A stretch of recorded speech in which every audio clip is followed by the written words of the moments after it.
Now, as for good things, though,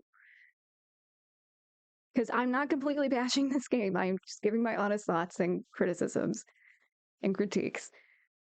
But as for the good things, like I said, these games have gotten significantly better as they've gone on as far as the gameplay goes.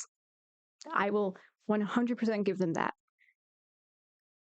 But going back to something I mentioned earlier, as far as the game mechanics go, again, the color puzzles, they're a great concept. They are a great concept and good idea. But you really need to look at the tones of the colors and not just the colors themselves. Because this is where the colorblind issue comes in. Because again, I'm someone who loves color. I work with color for everything. Even still now with cover design, my comics. I mean, my comics aren't black and white, but what am I saying? Even the black and white bit, that still comes in handy because it's working on tones, it's working on contrast. But I even struggle with certain colors that are very similar, and for me is a lot of the cooler tones.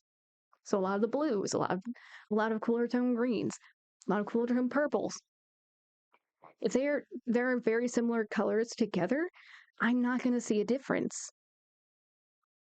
Which is why even when watching videos of Game 6, when it came to the chair puzzle, a lot of them looked the same shade of blue to me. And it's because of the tones.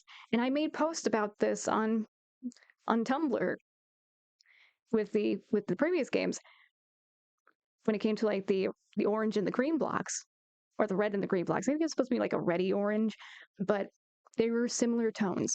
The easiest way to fix this when color picking, either take a picture of it, screen cap it, and then put a black and white filter on it.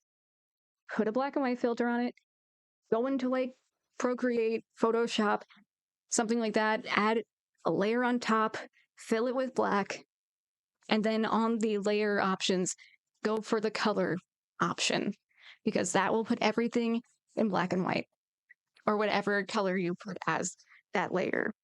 If the colors are the same tone, they will look exactly the same in monochromatic. That will show you the contrast between different colors. That would be the easiest fix to all of the color puzzles where people with any form of color blindness struggle. Because again, they're great ideas, they're great concepts, but they're not easy for a lot of people. Another thing I like, again, starting out the game, the puzzle with the can of Givanium, Givanium, I think it's Givanium, right? But the can and the tape and the lighter, that's great. I love that. That's a great way to start introducing more like actual like puzzle elements of, oh, I need to put these things together to distract Nabnalina. But again, something I noticed when people were playing, a lot of people didn't see Nabnalina because all of the lights in the room are pink. She glows the same color as most of the lights in the room. So even though you told people to look up, to hint that people would need to look up, people don't look up. Because even when she shows up, not everyone notices because she blends in. Even just the slightest change in the color, for whether it be the lights in the room or for how Nabnalina glows. Easiest fix. Because again, I love that puzzle. That is a great introduction to new puzzle types in the game. I love that. I love those kinds of things.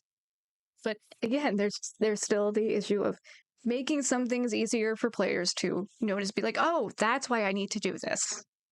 And I almost forgot about the drone. The introduction of the new drone mechanic of being able to sort of control it via camera. I love that idea. Honestly, I feel like that should have been introduced a while ago. I love that idea of being able to, like, third person control it. That should have been introduced so long ago. That's such a great concept. But I feel like we can do more with it, honestly. Like, this isn't even me just being like, oh, I'm getting tired of seeing the button puzzles. I'm saying experiment more with it. Don't just use it for buttons and breaking glass. Use it for ways to navigate through areas the player can't get through. To use it to distract the enemies, use it to lure enemies out of the way with something, like have something attached to the drone that you have to fly it out of the way, maybe sacrifice the drone. It can always be rebuilt later. There are plenty of workbenches. Actually, have the workbench be used as a workbench then. I mean, this is a facility where the drone was supposedly a common thing, a common tool. Take advantage of those details, take advantage of those mechanics, because I definitely see the potential for it to be more. You're off to a good start with that one, even if we are on game 7 and going into 8. That's the point of recording this. I will give them credit where credit is due for the improvement on the series in general, but at the same time, I feel so lost, especially with the end of this past game, because I did just rewatch it between recording takes. I genuinely have no clue where this is going anymore, because any just semblance of a vague direction I could follow, I feel like we have officially scrapped that now. Because we've dealt with Dadadoo. He is out of the picture. Jumbo Josh has come in fighting, taking him down, and now we are just trapped in a room with 2 of the appeal birds, Stinger Flynn, the pink guy, still don't remember his name, but and we find out that there's a blue Banban, and apparently the pink guy doesn't like him. Didn't want us to know. All in all, revisiting Banban as far as this video goes, the games have definitely improved. The games are definitely improving gameplay-wise. The story, I personally feel like we could have just left it at this one, at 7. And the next one could have just been like a concluding chapter, and then revisiting the game that still hasn't been actually updated on at all. The mysterious Steam page of Game 5. What happened there? Still a little lost on that. I'm starting to think the series is never going to end. There's just like a gut feeling I'm getting that we're never really going to find out what happens to the kid, or why Stinger Flynn keeps blaming us for what happened, and that we're just going to scrap whatever plot there was from the first 3 games. I'm getting that vibe. I am getting that vibe. And I know from the teaser trailer for 8, we are getting more characters, not just Blue Banban, but an anteater type character. Just, you know my thoughts already on more characters being introduced. Not the biggest fan of that. But I mean, we have gotten rid of most of the other characters, so there aren't many left. So I guess you kind of need to reintroduce more. I don't know. I feel like at game 8, we should be starting to wind down. I feel like this should be winding down to a conclusion, because Jumbo Josh destroyed the scepter, which I still don't know what the real goal of getting the scepter was for.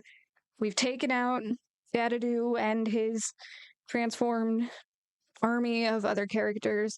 We've got our new pink friend with all the tools on his hands or arms.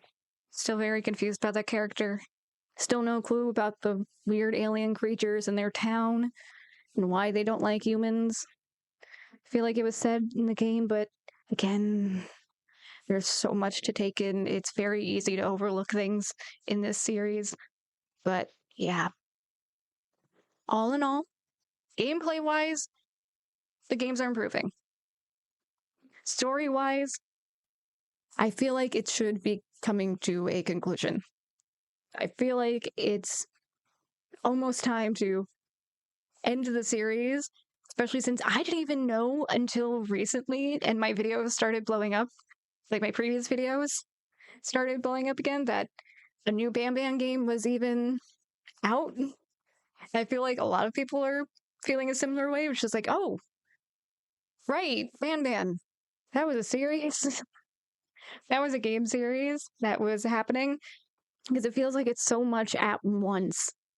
So much, so quickly, just literally being thrown at us. We're just like, there's another one? When did that happen? There are how many now? What about this one? We still haven't gone back to 5, but we're going to 8. Just maybe slow it down a bit. Slow it down. Just take it easy. maybe revisit 5 and start planning for a new series. It's a suggestion. It's not me saying end the series. It's horrible. It's a bad series. It really isn't. It's not the worst game, like a lot of people tend to treat it as. But it does feel like eight chapters in, this is a game that I feel like could have been either one game or a trilogy, and it feels like the story is being written with each game that goes along instead of being generally planned out first and then games being made with that. So yeah, those are my thoughts. What are yours? Comment below. Give the video a thumbs up if you like it. Subscribe if you want. I don't only talk about Banban, so don't expect it to only be Banban related content. See you in the next video, whenever that is, because I don't have a consistent upload schedule.